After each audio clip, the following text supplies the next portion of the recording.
பெரும்பாலும் கடல்ல நடக்கக்கூடிய காட்சிகளும் கொஞ்சம் ஃபிளாஷ்பேக் காட்சிகளும் கலந்து தான் இருக்குது. அந்த கடல்ல வரக்கூடிய காட்சிகள் நான் ஆல்ரெடி சொன்ன மாதிரி விஷுவலி ரொம்ப சூப்பராகவே எடுத்திருக்காங்க.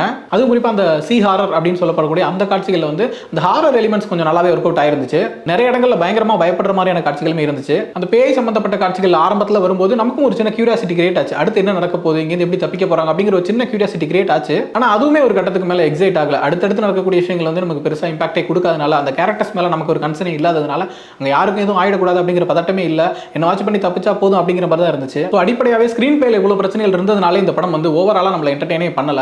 எனக்கு என்ன தோணுச்சு அப்படின்னா, இப்படி ஒரு படம் பண்ண போறோம் அப்படின்னா, தூத்துக்குடியில் ஒரு மீனவ கிராமத்தில் யாரும் கடலுக்கே போறதில்லை அப்படின்னா, அந்த ஏரியா சுற்றின அந்த ஆர்கனைஸ்டு கிரைம் இருக்குல்ல, அந்த லோக்கல் பீப்புளோட பிரச்சனைகள், அவங்க கடலுக்கு போகாதனால அவங்களுக்கு இருக்க அந்த ஆல்டர்னேட்டான விஷயங்கள் அப்படின்னு சொல்லிட்டு ஒரு வடசென்னையில் ராஜன் ஏரியா வந்துச்சுல, அந்த மாதிரி ரொம்ப ரூட்டடா அப்படியான ஒரு கதையை பண்ணியிருந்திருக்கலாம். இல்ல இதெல்லாம் வேணாம், எனக்கு ஒரு சீஹாரர் தான் பண்ணணும் அப்படின்னு டிசைட் பண்ணிட்டோம் அப்படின்னா, பைரட்ஸ் ஆஃப் த கரீபியன் மாதிரி ஒரு படம் பண்ணணும் அப்படின்னா, ஊர்ல இந்த மாதிரியான பிரச்சனைகள் இருக்குது, அதுக்காக ஹீரோ கடலுக்குள்ள போறான், கடலுக்குள்ள நடக்கிற விஷயங்களை ஃபோக்கஸ் பண்ணி எடுத்துருக்கலாம். இந்த விஷயங்களை ரொம்ப ஃபோக்கஸ் பண்ணி இவ்வளோ தூரம் இவ்வளோ கேரக்டர்ஸ் கிரியேட் பண்ணி அதுக்குள்ள இவ்வளோ கான்ஃபிளிக்ஸ் எல்லாம் விட்டுட்டு சிம்பிளான ஒரு பிரச்சனை சொல்லிட்டு இதுக்கப்புறம் உள்ள போறாங்க என்ன ஆச்சு அப்படின்னு சொல்லிட்டு முழுக்க அதை ஃபோக்கஸ் பண்ணி எடுத்திருந்தாங்கன்னா அது ஒரு இன்ட்ரெஸ்டிங்கான படமா வந்திருக்கும். இது ரெண்டுமே இல்லாம ரெண்டுத்தையும் பிளெண்ட் பண்ணி எடுத்ததுனால எது கூடமே நம்மளால பெருசா கனெக்ட் ஆகவே முடியல.